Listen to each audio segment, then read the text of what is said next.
Trump's trade war is affecting America's ports. Container shipment bookings are down nearly 50% from a year ago. Turning to Canada's trade war with the U.S. now, the port of Churchill could soon be a very strategic asset. Major drops in cargo at U.S. ports due to... It is the lifeblood of a nation, the envy of a thirsty world, a resource so immense, so vital, that its very existence has long been taken for granted.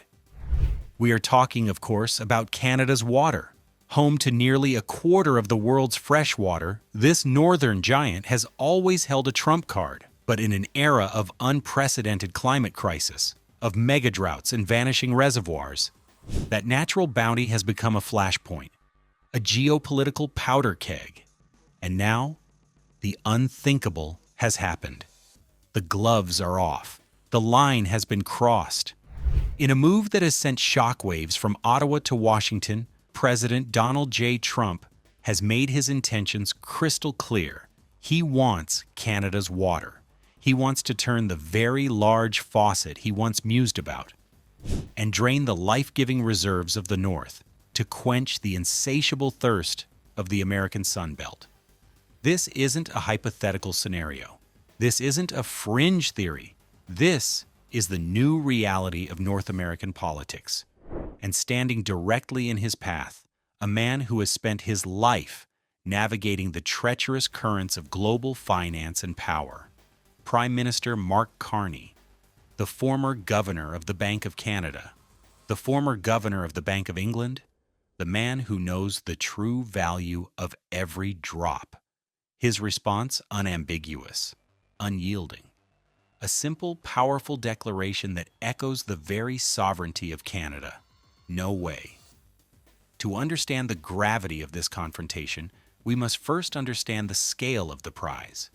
Canada holds approximately 7% of the world's renewable freshwater. Its Great Lakes alone contain 20% of the world's surface freshwater.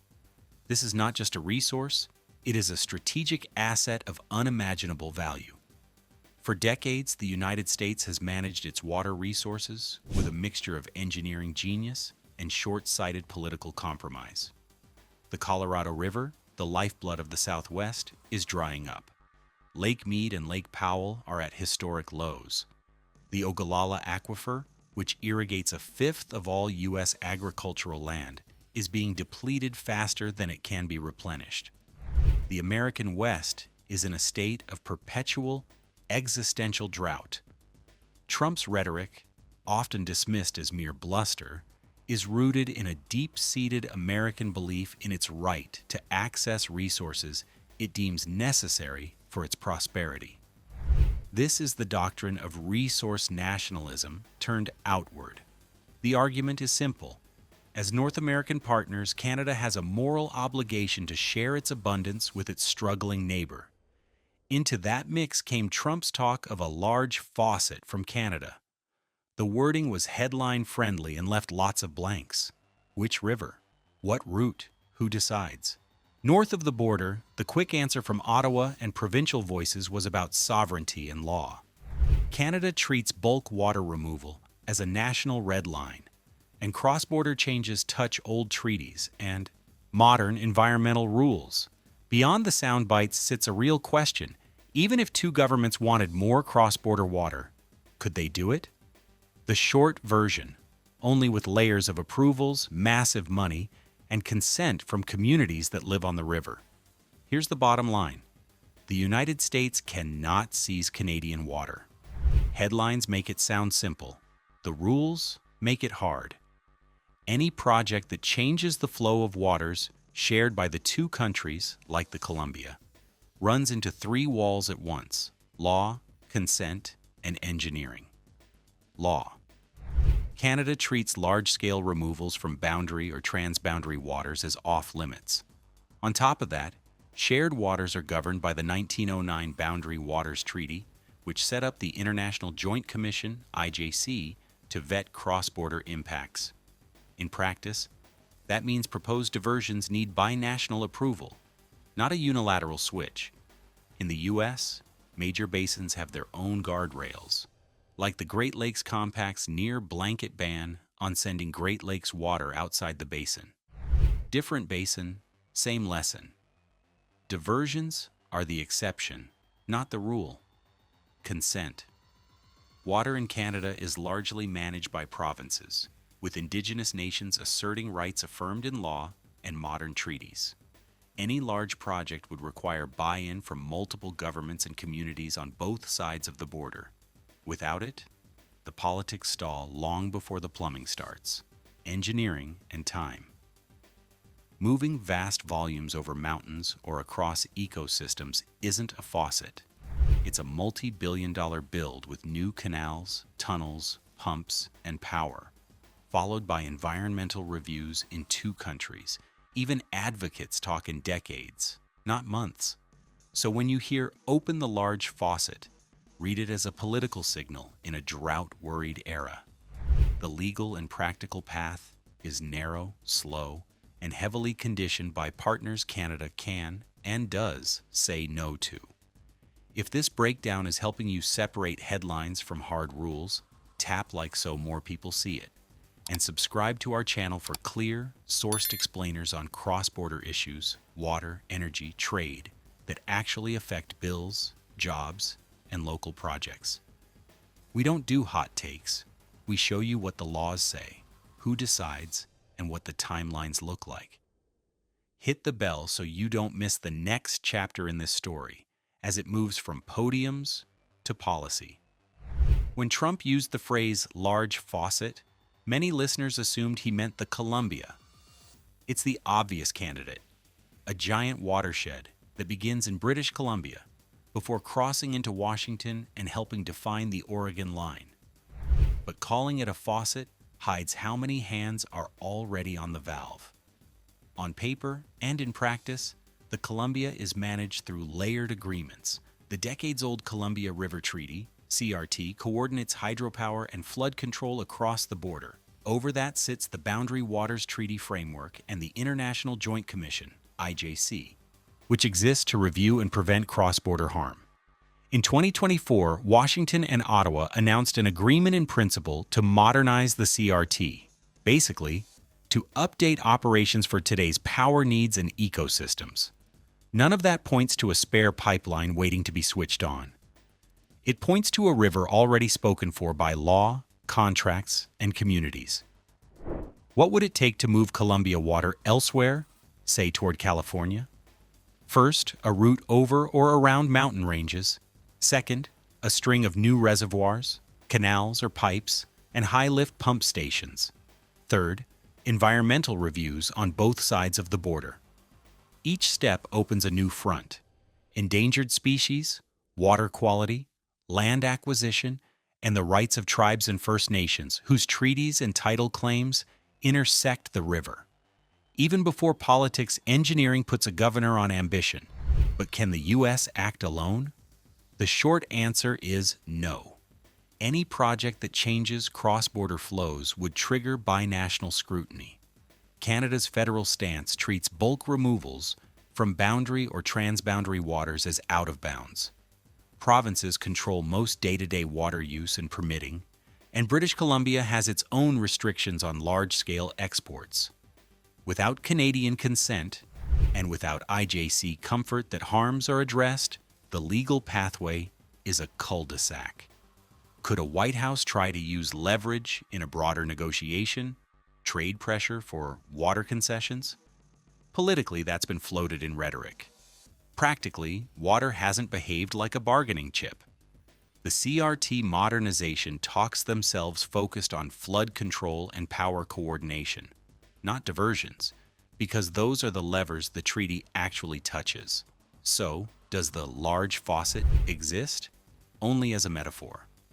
The real Columbia is a tightly managed working river whose flows are already allocated to lights, farms, fish, and communities. To convert that into an export pipeline, you'd need the rarest alignment in cross-border politics: explicit binational agreement, multi-billion-dollar financing, and durable social license.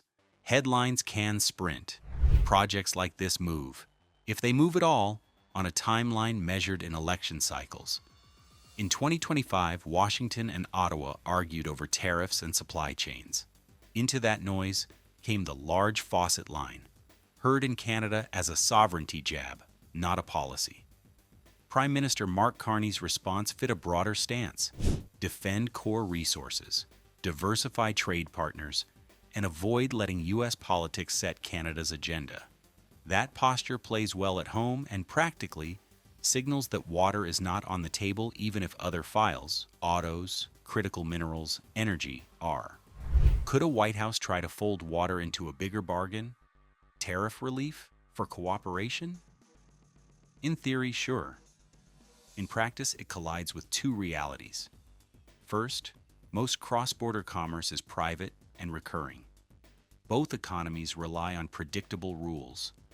Threats that spook investors or snarls at the border can backfire faster than they pressure Ottawa. Second, on water specifically, Canadian federal and provincial laws create a hard legal ceiling. Even a friendlier negotiating climate can't compel officials to sign what their statutes forbid. Where cooperation does exist is power and fish. The Columbia River Treaty already coordinates hydropower and flood control. Tribes and First Nations on both sides push for healthier salmon runs. Those are active files where agreements are possible. But possible doesn't mean diversion for export. It means incremental operating changes, habitat work, and shared planning. The political payoff of talking tough about resources is symbolic. It rallies a base and frames negotiations.